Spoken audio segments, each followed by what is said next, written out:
दोस्तों, आज मैं आपके सामने एक तेलुगु सस्पेंस थ्रिलर मूवी को लेकर आया हूं जिसे साल 2024 में रिलीज किया गया था। मूवी की IMDb रेटिंग है 7.5 और इसका नाम आपको स्क्रीन पर देखने को मिल जाएगा। तो चलिए बिना देरी किए शुरू करते हैं आज की ये एक्सप्लेनेशन।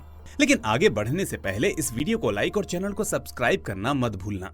मूवी की शुरुआत एक सस्पेंसफुल सीन से होती है और हमें एक अपार्टमेंट दिखाया जाता है जहां फ्लैट नंबर 14 पर सुबह सुबह अखबार वाला अखबार देने आता है, दूध वाला दूध देने आता है और फिर सब्जी वाला सब्जी देने आता है। लेकिन हम नोटिस करते हैं कि सभी के रिंग बजाने के बाद भी कोई उस फ्लैट से बाहर नहीं आता। इसके बाद सीन 14 नंबर फ्लैट के पास वाली पड़ोसन लेडी पर शिफ्ट होता है और हमें पता चलता है कि 14 नंबर फ्लैट में एक लड़की रहती है। अब वो लेडी सोचने लगती है कि आज इस लड़की ने दरवाजा क्यों नहीं खोला। सभी सामान वाले सामान रखकर चले गए, लेकिन इसने अभी तक सामान अंदर नहीं लिया। लगता है बहुत गहरी नींद में सो रही है। तो इस तरह वो आगे बढ़कर उस फ्लैट की घंटी बजाती है, लेकिन उसे भी कोई जवाब नहीं मिलता। इसके बाद जब वो आवाज देते हुए दरवाजे को छूती है तो देखती है कि वो दरवाजा पहले से ही खुला हुआ है। ये देखकर वो हैरान हो जाती है और फौरन घर के अंदर जाती है। अब जैसे ही वो बेडरूम में पहुंचती है तो देखती है कि बेडरूम में वो लड़की लटक रही है और उस लड़की का नाम होता है नेहा। लेकिन उससे भी ज्यादा शॉकिंग बात ये होती है कि उसी रूम में नेहा का बॉयफ्रेंड रतन भी मरा पड़ा होता है, जिसकी लाश बेड पर होती है। अब वो लेडी फौरन पुलिस को इन्फॉर्म करती है, जिसके बाद पुलिस से लेकर मीडिया वाले सभी उस फ्लैट पर पहुंच जाते हैं। लेकिन तभी हमें एक और शॉकिंग डिटेल बताई जाती है कि नेहा का बॉयफ्रेंड रतन असल में कोई और नहीं बल्कि CM का बेटा होता है। तो इसी वजह से सारे टीवी न्यूज चैनल्स में ये सेंसेशनल न्यूज बन जाती है और देखते ही देखते ये खबर आग की तरह चारों तरफ फैल जाती है। फिर कुछ दिनों बाद पुलिस को अपनी इन्वेस्टिगेशन में पता चलता है कि रतन और नेहा ने ही खुद की जान ली थी, यानी किसी ने उनका मर्डर नहीं किया था। इसके बाद DIG मीडिया के सामने स्टेटमेंट देता है कि रतन और नेहा लिव इन रिलेशनशिप में थे और फिर उनके बीच किसी चीज को लेकर अनबन हो गई, जिसके बाद वो बात बढ़ गई और आखिर में दोनों ने खुद की जान ले ली। तो इस तरह हम देखते हैं कि इतनी बड़ी खबर और केस को बहुत ही आसानी से सॉल्व करके क्लोज कर दिया जाता है। लेकिन तभी सीन शिफ्ट होता है और हमें एक न्यूज़पेपर वाला लड़का दिखाया जाता है जिसका नाम होता है सुब्बू। अब सुब्बू की बात करें तो वो अपने पेपर में एक हेडलाइन छापता है और वो ये कि क्या सच में CM के बेटे ने खुद की जान ली थी या उसे किसी ने मारकर ऐसा एंगल दे दिया। इसके बाद देखते ही देखते ये हेडलाइन पढ़कर CM को बहुत गुस्सा आता है और फिर वो सुब्बू को अपने पास बुलाता है। बुलाने के बाद वो उसको सभी लोगों के सामने बहुत जलील करता है कि आखिर तुमने इस बारे में लिखने की जरूरत कैसी की। CM कहता है कि कुछ महीनों बाद इलेक्शंस आने वाले हैं और पुलिस ने मेरे बेटे के केस को पहले से ही क्लोज कर दिया था, वो भी ये कहकर कि उसने अपनी जान ली थी। फिर अब तुम्हें ऐसा क्या सबूत मिल गया जो तुमने अपने अखबार में ऐसी खबर छाप दी? आखिर तुम इस मामले को दोबारा क्यों उठाना चाहते हो? वो आगे कहता है कि देखो सुब्बू, मेरे लिए मेरे बेटे की मौत से ज्यादा मेरी कुर्सी इम्पोर्टेंट है, इसलिए जब मैं उस चीज को भूल गया तो तुम भी भूल जाओ, वरना तुम्हारी सारी पत्रकारिता रखी की रखी रह जाएगी। इस तरह अब गुस्से में CM सुब्बू को एक थप्पड़ भी मार देता है और वार्निंग देकर वहाँ से भगा देता है। इसके बाद सुब्बू जब अपने ऑफिस वापस आता है तो उसे अपने ऊपर बहुत गुस्सा आता है कि वो CM के सामने कुछ बोल नहीं पाया। फिर हम देखते हैं कि वो अपने 3 दोस्तों को बुलाता है और उनसे कहता है कि मुझे पक्का यकीन है कि CM के बेटे ने खुद को नहीं मारा बल्कि किसी और ने उसकी हत्या की है। इसलिए मैं चाहता हूं कि तुम तीनों अपने अपने तरीके से इस केस की इन्वेस्टिगेशन करो और केस की सच्चाई को सामने लाओ। वो कहता है कि फिर जब सच सामने आएगा तब जाकर मैं उस CM की धज्जियां उड़ाऊंगा और उसका सच से सामना करवाऊंगा। अब पहले तो सुब्बू के तीनों दोस्त इसके लिए मना करते हैं, लेकिन बाद में सुब्बू के रिक्वेस्ट करने पर इसके लिए मान जाते हैं और उस दिन से अपनी इन्वेस्टिगेशन शुरू कर देते हैं। इसके बाद सीन फ्लैशबैक में जाता है जहां हमें नेहा और रतन के रिश्ते के बारे में बताया जाता है। हम देखते हैं कि एक दिन नेहा की फ्रेंड रोशनी उसे एक पार्टी में बुलाती है और हमें पता चलता है कि नेहा एक इंट्रोवर्ट टाइप की लड़की है और ऊपर से ये उसकी पहली पार्टी थी, इसलिए रोशनी उसे चिल करवाते हुए अपने सारे दोस्तों से मिलवाती है। अब उसी पार्टी में CM का बेटा रतन भी मौजूद होता है और रोशनी उसकी अच्छी खासी दोस्त होती है, इसलिए जब रोशनी उसे देखती है तो वो नेहा का इंट्रोडक्शन रतन से करवाने लगती है। फिर अचानक थोड़ी ही देर बाद वहाँ पुलिस सायरन की आवाज सुनाई देती है, जिसके बाद सारे लोग अपने अपने रास्ते भाग जाते हैं। इसी बीच नेहा को अकेला देखकर रतन उसे साइड में ले जाता है ताकि वो पुलिस से बच सके। अब ये देखकर नेहा उससे पूछती है कि अरे तुम तो CM साहब के बेटे हो, फिर भी तुम पुलिस से डरकर भागने लगे। तो रतन इस बात पर जवाब देता है कि पहले हम जैसे लोगों को ही भागना पड़ता है, क्योंकि अगर मीडिया में जरा भी ये बात लीक हो गई कि सीएम का बेटा रात को पार्टी में था, तो हफ्ते तक यही न्यूज टीवी पर चलती रहेगी और मुझे मेरे पिता से सुननी पड़ेगी। खैर, अब बातों ही बातों में रतन उससे पूछता है कि तुम क्या करती हो और कहाँ रहती हो, तो नेहा उसे बताती है कि वो एक जूनियर डॉक्टर है। फिर अगले दिन नेहा अपनी फ्रेंड रोशनी से रतन के बारे में पूछती है कि रतन तो सीएम का बेटा है, लेकिन फिर भी दिखने में वो बहुत सिंपल है। इस पर रोशनी हंसते हुए जवाब देती है कि अरे तुम उसके कैरेक्टर पर मत जाओ, क्योंकि वो जैसा दिखता है वैसा वो है नहीं। तुम्हें नहीं पता कि उसकी पहले से ही कई सारी गर्लफ्रेंड्स हैं, और वैसे भी बड़े लोगों के बीच हम क्यों फंसे, इसलिए तुम उसके बारे में सोचना बंद कर दो। ये हमारे जैसे लोगों के लिए ठीक नहीं।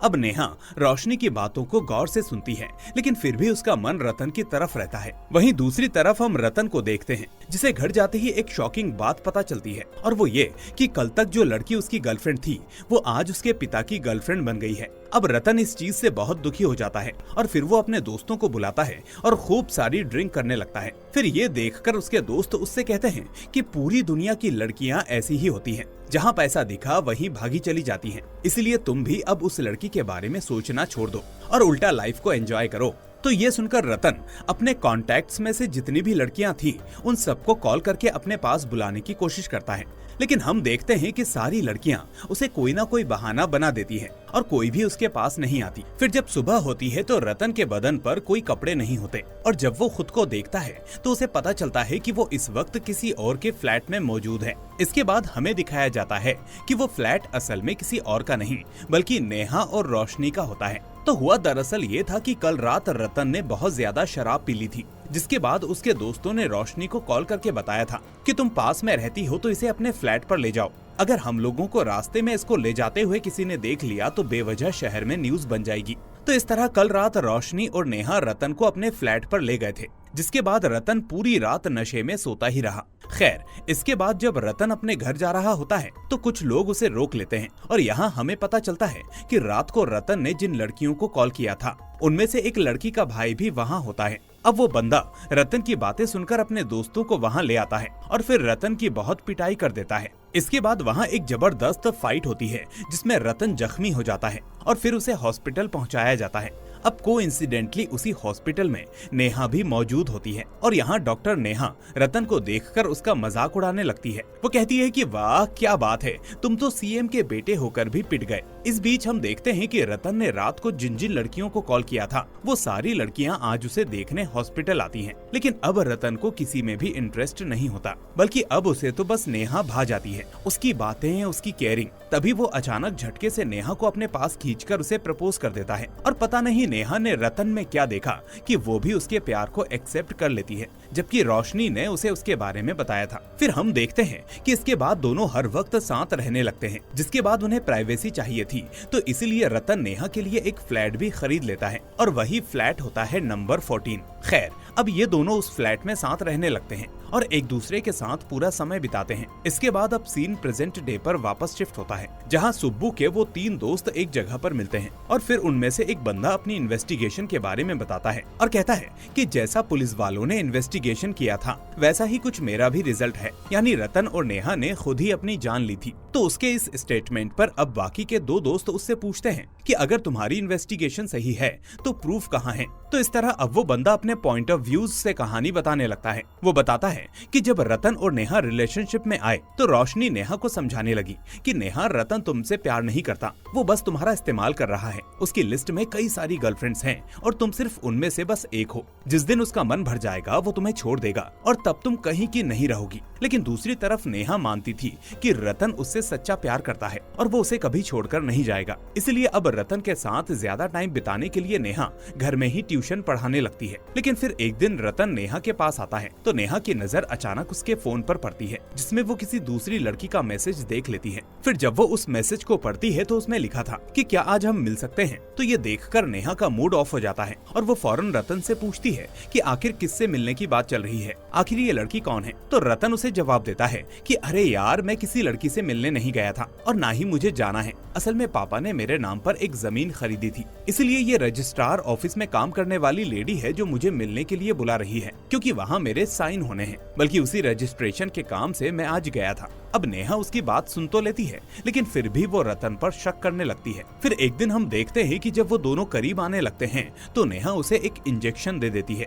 क्योंकि रतन का मन उस दिन कुछ ठीक नहीं होता, इसलिए वो उसे थोड़ा नशे में ले जाती है। फिर अगले दिन रोशनी नेहा के पास आती है और उसे एक शॉकिंग वीडियो दिखाती है। अब नेहा देखती है कि वो वीडियो असल में कल रात का था, जिसमें रतन और नेहा साथ में टाइम स्पेंड कर रहे थे। अब वो इस बात से बहुत नाराज हो जाती है, क्योंकि रतन ने वो वीडियो शूट करके रोशनी को भेज दिया था। इसी बीच रोशनी उससे कहती है कि ऐसा वीडियो आखिर वो मुझे क्यों भेजेगा, तुम ही सोचो नेहा। तो इस पर उस रात को जब रतन घर आता है तो नेहा उसे वो वीडियो दिखाकर पूछती है कि तुमने ये वीडियो क्यों शूट किया, और शूट किया तो आखिर रोशनी के पास ये कैसे पहुंच गया। फिर पहले तो रतन पूछता है कि कैसा वीडियो, तुम कौन सी वीडियो की बात कर रही हो। लेकिन इसके बाद जब रतन उस वीडियो को देखता है तो वो खुद भी शॉक्ड हो जाता है। अब वो कहता है कि अरे ये वीडियो कैसे बन गया, मुझे तो कुछ भी याद नहीं है। वो कहता है कि नेहा, मुझे लगता है कि कल रात जो तुमने इंजेक्शन दिया था तो उसी वक्त बेहोशी की हालत में मैंने शायद रिकॉर्ड किया होगा और नशे में वो गलती से रोशनी के पास चला गया होगा। लेकिन नेहा को रतन की बातों पर यकीन नहीं होता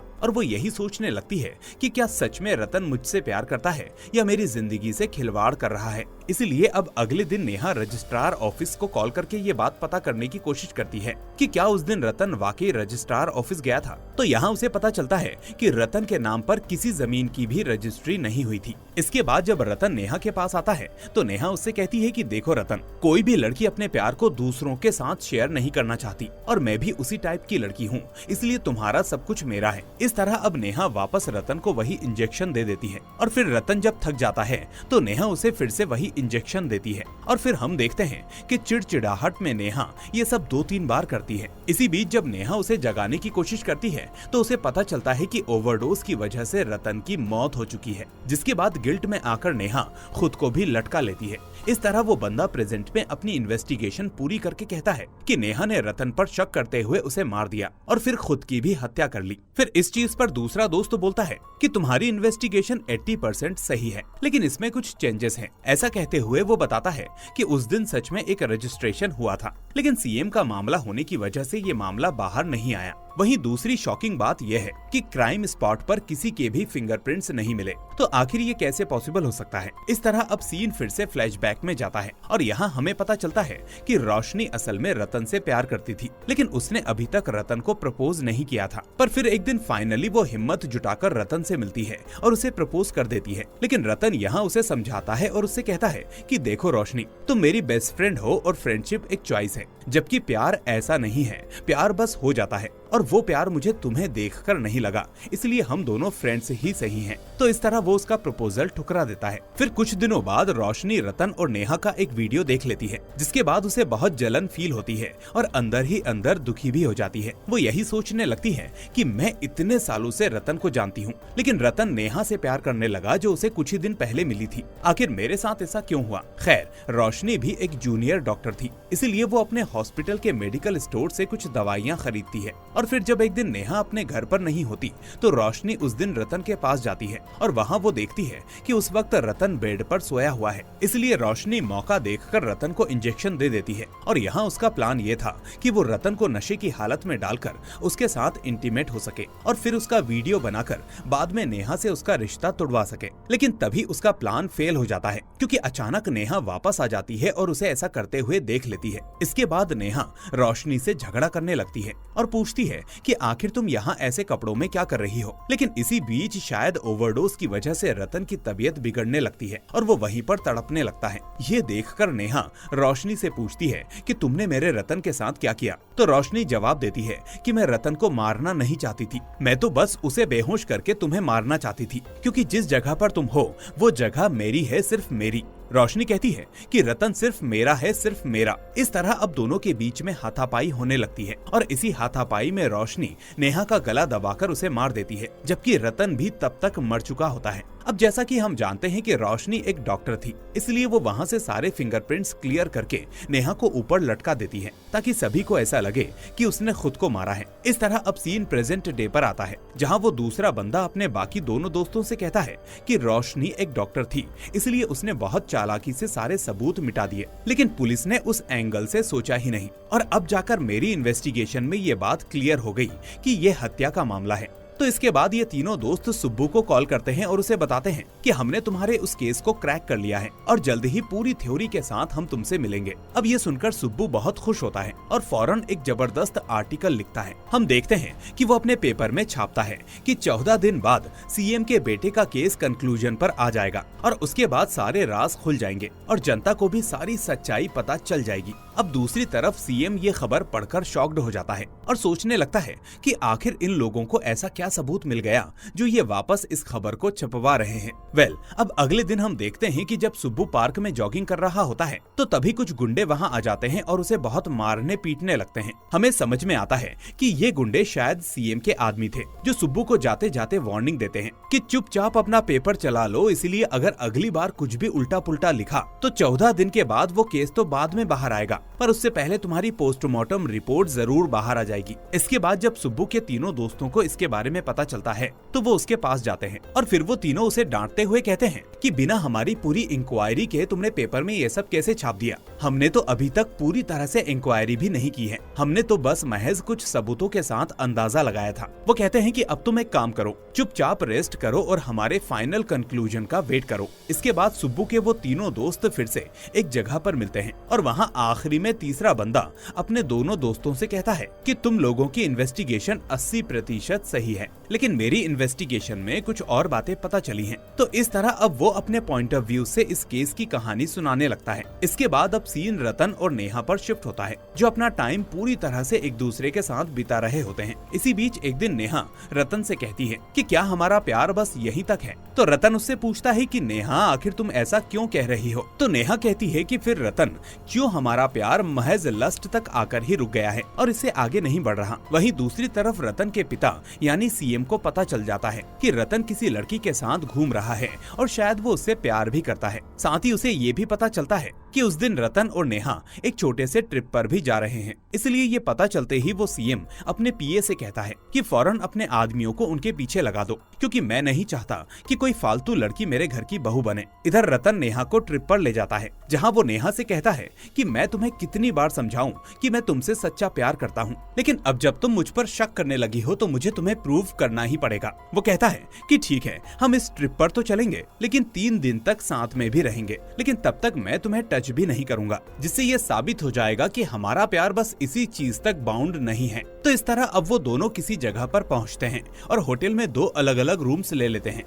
अब इसी बीच डिनर करते वक्त नेहा रतन से पूछती है कि तुम सीएम के बेटे होकर ऐसे क्यों हो? तो रतन यहाँ उसे अपनी दुख भरी दास्तान सुनाने लगता है। वो कहता है कि बचपन से ही मेरी माँ इस दुनिया से चली गई और मैंने अपनी माँ का चेहरा तक नहीं देखा। फिर बाद में जब मैं बड़ा हुआ तो मैंने लोगों से सुना कि पॉलिटिक्स के लिए मेरे पिता ने मेरी माँ को मार दिया। अब पता नहीं ये बात कितनी सच है, लेकिन हमारे घर में मेरी माँ की एक भी फोटो नहीं है, जबकि मेरे मन में आज भी यही इच्छा है कि मैं तुम्हें अपनी माँ की फोटो के सामने लेकर जाकर उनका आशीर्वाद लूं, लेकिन अफसोस ये पॉसिबल नहीं हो सकता। वो आगे कहता है कि इसी वजह से मुझे इस पॉलिटिक्स से नफरत है और मैं ये नहीं चाहता कि लोग मुझे सीएम के बेटे के तौर पर जाने, क्योंकि मैं अपनी खुद की जिंदगी जीना चाहता हूँ। तो अब डिनर करने के बाद दोनों अपने अपने रूम में चले जाते हैं, लेकिन रतन को नेहा की लत लग चुकी थी, इसलिए वो उसके बिना सो ही नहीं पाता। इस बीच अब उसके दिमाग में नेहा और उसके साथ बिताए हुए पल घूमते रहते हैं, जिसके बाद वो नेहा के कमरे के पास जाता है उसे जगाने के लिए, लेकिन तभी वो फिर से अपने आप को कंट्रोल कर लेता है और वहीं रुक जाता है। पर फिर अगली सुबह हमें दिखाया जाता है कि रतन और नेहा एक ही बेड पर सो रहे हैं और ये देखकर नेहा शॉक्ड रह जाती है कि आखिर मैं यहाँ कैसे आ गई। लेकिन फिर हमें पता चलता है कि ये रतन का कमरा था, यानी असल में नेहा भी रतन के बिना सो नहीं पाई थी और उसके पास आ गई थी। अब उसी रात कुछ लोग नेहा के साथ छेड़खानी करने लगते हैं और वो उसके साथ जबरदस्ती करने की कोशिश करते हैं। ये देखकर अब रतन को तेज गुस्सा आ जाता है और फिर वो उन सारे लोगों को मारने पीटने लगता है। इसके बाद सभी के बीच में एक जबरदस्त फाइट होती है और तब जाकर नेहा को पक्का यकीन हो जाता है कि रतन सच में उससे सच्चे दिल से प्यार करता है और उनके बीच सिर्फ लस्ट नहीं बल्कि प्यार भी है। फिर अगले दिन रतन जब अपने पापा के पास जाता है तो उनसे कहता है कि मैं मैं नेहा नाम की लड़की से प्यार करता हूँ और शादी करूंगा तो उसी से करूंगा। लेकिन सीएम को इन दोनों का रिश्ता बिल्कुल भी पसंद नहीं आता और वो इस शादी के लिए रतन से साफ साफ मना कर देता है। ये सुनकर अब रतन गुस्से में वहाँ से चला जाता है। इसके बाद अगले दिन सीएम एक बंदे को अपने पास बुलाता है और फिर वो उसे नेहा की फोटो देता है और कहता है कि तुम्हें इस लड़की को मारना है, लेकिन ध्यान रहे कि ये मर्डर ऐसा लगना चाहिए कि ये हत्या नहीं बल्कि इस लड़की ने खुद अपनी जान ली है। फिर हम देखते हैं कि उसी रात सीएम का वो बंदा नेहा के घर पहुंचता है और वहां पहुंचकर वो वापस सीएम को कॉल करके बताता है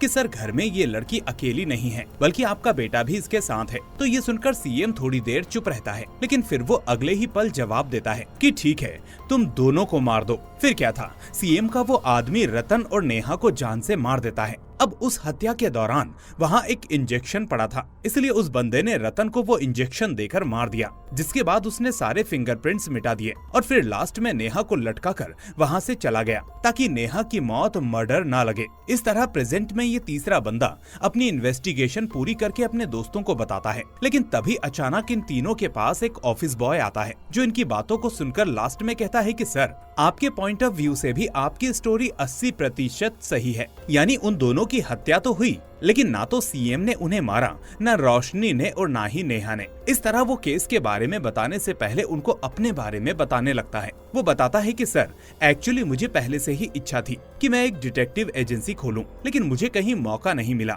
बाद में मैंने इस न्यूज़पेपर में जर्नलिस्ट बनने की सोची, लेकिन इन्होंने भी मुझे मौका नहीं दिया और इस काम पर लगा दिया, जिसके बाद मैं इस ऑफिस में ऑफिस बॉय बनकर रह गया। लेकिन जब मैंने पहली बार इस केस के बारे में सुना तो मैंने डिसाइड कर लिया कि मैं भी इस केस की इन्वेस्टिगेशन करूंगा। इस तरह अब वो ऑफिस बॉय अपने पॉइंट ऑफ व्यू से उन तीनों को इस केस की डिटेल्स बताने लगता है। इसके बाद सीन ऑफिस बॉय की इन्वेस्टिगेशन पर आता है, जहां उसकी इन्वेस्टिगेशन में भी सीएम के उसी बंदे के बारे में पता चलता है जिसे सीएम ने कहा था कि तुम जाओ और नेहा को मार दो। तो इस तरह ये ऑफिस बॉय पहले उस बंदे को ढूंढता है और फिर एक जगह उसे पकड़कर बांध लेता है। अब बांधने के बाद ये उसके साथ मारपीट करने लगता है ताकि उससे सच्चाई उगलवा सके। इस तरह जब वो उससे पूछता है कि बता उस दिन क्या हुआ था, तो आखिर में वो बंदा अपना मुंह खोल ही लेता है। वो बताता है कि सर मैं तो उस रात नेहा को मारने के लिए घर गया था, लेकिन मेरे जाने से पहले ही वो दोनों मर चुके थे। अब मुझे नहीं पता कि उनकी मौत कैसे हुई, बस मैंने ये देखा और सीएम साहब से कह दिया कि आपका काम हो गया।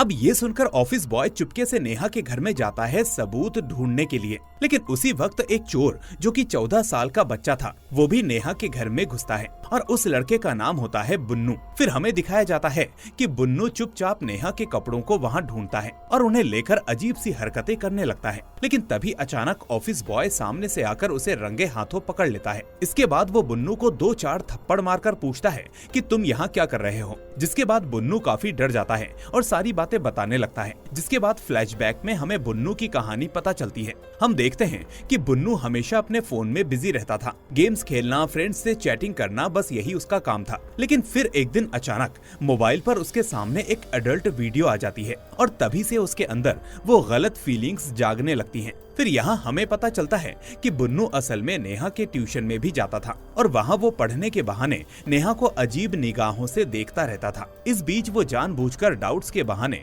नेहा के करीब आने लगा था, क्योंकि उसे लग रहा था कि जैसा उसने एडल्ट वीडियो में देखा था सभी लेडीज वैसी ही होती होंगी। फिर एक दिन जब रतन और नेहा साथ में बेडरूम में होते हैं तभी बुन्नू अचानक किसी काम से उनके घर आता है। अब वो दोनों को साथ में देख लेता है, जिसके बाद उसको वापस से एडल्ट फिल्में देखने की लत लग जाती है। फिर इस दौरान एक बार बुन्नू नेहा के कमरे में जाता है और उस वक्त रतन और नेहा साथ में होते हैं, जिसके बाद बुन्नू चुपचाप रतन का फोन लेता है और उनकी वीडियो बनाने लगता है, लेकिन तभी गलती से वो वीडियो रोशनी को भी भेज देता है और इस तरह हमें पता चलता है कि वो वीडियो असल में रोशनी को गलती से बुन्नू ने ही भेजी थी। फिर एक और दिन जब नेहा अपने बाथरूम में नहा रही होती है तभी बुन्नू उसके घर आकर उसे झांकने लगता है, लेकिन तभी नेहा को एहसास होता है कि उसके घर में कोई है। इसलिए जब वो ये देखने बाहर आती है तो बुन्नू उसे सोफे के पीछे छुपा हुआ दिखता है। ये देखकर अब नेहा को उस पर शक होता है, इसलिए वो उससे पूछती है कि बुन्नू तुम यहाँ क्या कर रहे हो, इस वक्त ना तो कोई ट्यूशन है और ना ही मैंने तुम्हें बुलाया। अब बुन्नू ये सुनकर एकदम से घबरा जाता है और उसके सामने बहाने बनाने लगता है कि मैम मैं तो बस कुछ काम से आया था और यहाँ से गुजर रहा था, इसलिए आपके पास आ गया, लेकिन आप मुझे नहीं दिखी तो मैं यहाँ बैठ गया। अब नेहा ये देखकर समझ जाती है कि वो झूठ बोल रहा है और उसके मन में कुछ और ही चल रहा है, इसलिए अब वो उसे डांटने की बजाय समझाने लगती है कि बुन्नू अब तुम 14 साल के हो गए हो और इस उम्र में ऐसी फीलिंग्स आना कॉमन है, लेकिन इसकी भी एक लिमिट होती है, इसलिए तुम्हें ऐसा नहीं करना चाहिए। अभी तुम्हारा ध्यान पढ़ाई में होना चाहिए, ना कि इन चीजों पर। वो कहती है कि ये पहली बार है इसलिए मैं तुम्हें छोड़ रही हूँ, लेकिन अगली बार अगर मुझे पता चला तो अच्छा नहीं होगा। अब बुन्नू उसे सॉरी कहकर चला जाता है और वापस कभी ऐसा ना करने का डिसीजन लेता है। लेकिन फिर एक दिन वापस उसे एक अडल्ट वीडियो दिख जाती है जिसमें उसे बताया जाता है कि लड़की की ना में ही उसकी हाँ होती है। तो ये सुनते ही बुन्नू की हरकतें वापस से शुरू हो जाती हैं और इस बार वो सारी हदें पार कर देता है, जिसके बाद नेहा को उस पर वापस से शक होने लगता है। इसलिए जब एक दिन बुन्नू अपने स्कूल गया होता है तो नेहा बहाना बनाकर उसके घर जाती है। फिर वो बुन्नू के कमरे में चेक करती है तो उसे वहाँ कुछ कपड़े मिल जाते हैं, जिसे देखकर वो पूरी तरह से शॉक्ड हो जाती है। अब वो अगले दिन बुन्नू को डांटने का फैसला करती है, लेकिन फिर उसी रात जब नेहा अपने कमरे में सो रही होती है तभी बुन्नू उसके पास आता है और उसके साथ जबरदस्ती करने की कोशिश करता है। पर तभी रतन भी वहाँ आ जाता है और वो बुन्नू को 2-4 थप्पड़ मार देता है। लेकिन उसी वक्त बुन्नू अपने पास एक इंजेक्शन देखता है जो उस वक्त खाली पड़ा हुआ था, इसलिए वो गुस्से में फौरन उस खाली इंजेक्शन को रतन के गले पर लगा देता है, जिससे रतन की वहीं तड़प तड़प कर मौत हो जाती है। अब ये देखकर बुन्नू काफी डर जाता है और तभी नेहा भी उस पर चिल्लाने लगती है और लोगों को आवाज देने लगती है। लेकिन इतने में बुन्नू नेहा का गला दबाकर उसे भी मार देता है और फिर नेहा की लाश के साथ गलत हरकतें करने लगता है। फिर हम देखते हैं कि इसके बाद बुन्नू वापस अपने घर जाता है और फिर वो अपने फोन पर सर्च करने लगता है कि फिंगरप्रिंट्स कैसे मिटाए जाते हैं। इसके बाद वो सारी इंफॉर्मेशन लेकर वापस नेहा के घर जाता है और फिर सारे फिंगरप्रिंट्स मिटाकर नेहा को ऊपर लटका देता है, जिसके बाद वो वापस चला जाता है। इसके बाद सीन वापस से प्रेजेंट डे पर आता है, जहां ऑफिस बॉय उन तीनों दोस्तों से कहता है कि हर इंसान के अंदर थोड़ी बहुत क्रूरता होती है, लेकिन जैसे जैसे वो बड़ा होता है वैसे वैसे माहौल को देखकर उसके अंदर तब्दीलियां आती हैं। वो कहता है कि हमारी जनरेशन की बात अलग थी, लेकिन इस जनरेशन में इंटरनेट है, मोबाइल में सारी दुनिया दिखाई देती है और इसी इंटरनेट की वजह से बच्चे बिगड़ते जा रहे हैं, जबकि माँ बाप पूरे दिन बच्चों पर ध्यान नहीं दे पाते। वो आगे बताता है कि इससे मुझे एक न्यूज और याद आई, जिसमें किसी जगह पर 3 स्कूल के बच्चों ने एक छोटी बच्ची का शोषण किया था, लेकिन बाद में वो किसी को ना बता दे इसलिए उन लड़कों ने उसे मार भी दिया। और पता है उन लड़कों की उम्र बस 9 से 10 साल थी। जिसके बाद मैं सोच में पड़ गया कि आखिर ये समाज कहाँ जा रहा है और बच्चे ये कहाँ से सीख रहे हैं और उनमें आखिर इतनी हिम्मत कहाँ से आ रही है। खैर, इसके बाद वो तीनों दोस्त सुब्बू को बुलाते हैं और वो उसे सारी डिटेल्स बताते हैं कि रतन और नेहा का मर्डर हुआ है और वो हत्या करने वाला कोई आदमी नहीं बल्कि महज 14 साल का एक बच्चा है जिसका नाम है बुन्नू। तो अब यहाँ मूवी का सबसे शॉकिंग ट्विस्ट आता है, जहाँ हमें पता चलता है कि बुन्नू कोई और नहीं बल्कि सुब्बू का ही खुद का बेटा होता है। हम देखते हैं कि सुब्बू कभी अपने बेटे को मॉनिटर ही नहीं करता था और वो नहीं जानता था कि बुन्नू अपने फोन में क्या देख रहा है, क्या सर्च कर रहा है, क्योंकि वो हमेशा यही सोचता था कि उसका बेटा टेक्नोलॉजी का इस्तेमाल पढ़ाई के लिए कर रहा है। और इसी तरह ये मूवी एक गहरे मैसेज के साथ यही दी एंड हो जाती है। दोस्तों, कहने को तो मैं इस मूवी के बारे में बहुत कुछ कह सकता हूँ और एक बड़ा सा लेक्चर भी दे सकता हूँ, लेकिन जिस तरह से मैंने इस मूवी को ठीक से एक्सप्लेन किया है और स्पेशली इसकी एंडिंग को, तो उससे सभी को अंदाजा हो गया होगा कि ये मूवी हमें क्या समझाने का प्रयास कर रही है और हमें क्या सिखाना चाहती है। तो दोस्तों, आपको ये मूवी कैसी लगी मुझे कमेंट करके जरूर बताएं। साथ ही इस वीडियो को लाइक करके अपने दोस्तों के साथ शेयर भी कर दें और अगर आप नए हैं तो चैनल को सब्सक्राइब करके नोटिफिकेशन बेल को भी दबा दें ताकि ऐसी कोई भी वीडियो आपसे मिस ना हो। अब मैं मिलूंगा आपसे अगली ऐसी ही शानदार मूवी के साथ। Till then, take care and thanks for watching.